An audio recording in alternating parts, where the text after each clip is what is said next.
বন্ধুরা, আজ আমি আপনাদেরকে দেখাবো কিভাবে ধান ফেলে ধানের গাছগুলো উঠেছে, সেটাই দেখাবো কিভাবে ধানগুলো তোলা হচ্ছে। এখন মাঠে এত করে জল, আগে কিন্তু জল ছিল না, চাষের সময় অনেকটা পিছিয়ে গেছে। এখন গাছগুলো বড় বড় হয়ে গেছে আর মাঠে অনেকটাই জল হয়ে গেছে বৃষ্টিতে। তাই এই একটা একটা করে মানে দেশের বাড়িতে যে বউগুলো থাকে তারাই এখন এগুলো তুলছে। তারা চাষের কাজ করে গ্রাম সাইডে।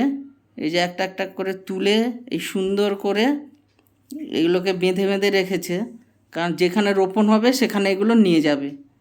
এই যে অনেকটা জল, খুব কষ্টেরই কাজ, কারণ এদেরকে অনেকক্ষণই জলের মধ্যে থাকতে হয়, না হলে এগুলো তুলতে পারবে না।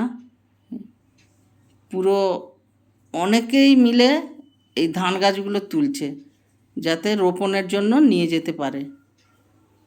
এই যে কত সুন্দরভাবে আটিগুলোকে সব বেঁধে বেঁধে রেখেছে। অনেকটাই বড় চাষের জমি। এই যে সব বাঁধের উপরে যাতে জলটা ঝরে যায়, ওই জন্য বাঁধের উপরে আটিগুলোকে সব তুলে রেখেছে।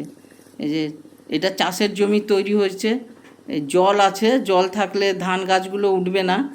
তাই এখান থেকে আস্তে করে একটা জায়গায় গর্ত করে জলগুলোকে আস্তে আস্তে করে তুলে ফেলা হচ্ছে, না হলে যে ধানগুলো এই যে ফেলা হয়েছে ধানগুলো পচে যাবে। ধানগুলো একদিন আগে জলে ভিজিয়ে গজা করা হয়েছে যাতে গাছটা তাড়াতাড়ি হয়ে যায়। এই যে চাষের জমিটা, এই নাঙল হচ্ছে, নাঙল দিয়ে সুন্দর করে এই চাষের জমি তৈরি হচ্ছে। কারণ চাষের জমিটা যে ধান ফেলবে তো খুব সুন্দরভাবে তৈরি করতে হয়, না হলে ধানগুলো ফেললে গাছগুলো উঠবে না। এই বাঁধ দিয়েছে, বাঁধ দিয়ে যাতে জলগুলো মানে আটকে থাকে, জমিতে যতটা জল ঠিক ততটা জল যাতে থাকে। এই যে কত সুন্দরভাবে ঘুরিয়ে ঘুরিয়ে এখানে নাঙল হচ্ছে, পুরো জমিটায় নাঙল হবে। এরাও মানে অনেক কষ্টের কাজ, কারণ অনেকক্ষণ এই জলের মধ্যে থেকে কাদাতে তাদেরকে নাঙলটা করতে হয়। অনেক সময় পায়ে শামুক আরও অন্য কিছু দিয়ে পায়ে লাগে, সে পায়ে কেটেও যায়, বা চাষের জমিতে অনেক কিছু থাকতেই পারে, বিপজ্জনক কিছু থাকতেইও পারে। এই যে ঘুরে ঘুরে নাঙল হয়ে এইটা জমিটা কমপ্লিট হয়ে গেছে। চারা গাছগুলো আবার হয়ে গেছে। এরা কাজ করতে করতে এদের মধ্যে এরা মানে গল্প করতে আছে, কাজ করছে আর গল্প করছে। হ্যাঁ, ওরা সবাই মিলে থাকে তো তাই ওরা গল্প করে, ওদের কোনো অসুবিধা হয় না। আমার এই ভিডিওটা ভালো লাগলে আপনারা লাইক কমেন্ট দিয়ে পাশে থাকবেন, আমার চ্যানেলটাকে সাবস্ক্রাইব করে দেবেন,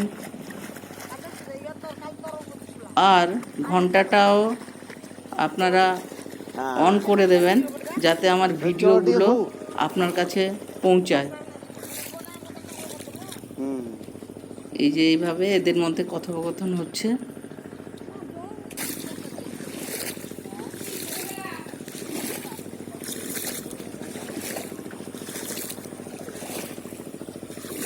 দেখতে পাচ্ছেন এরা কত সুন্দরভাবে কাজগুলো শেষ করছে।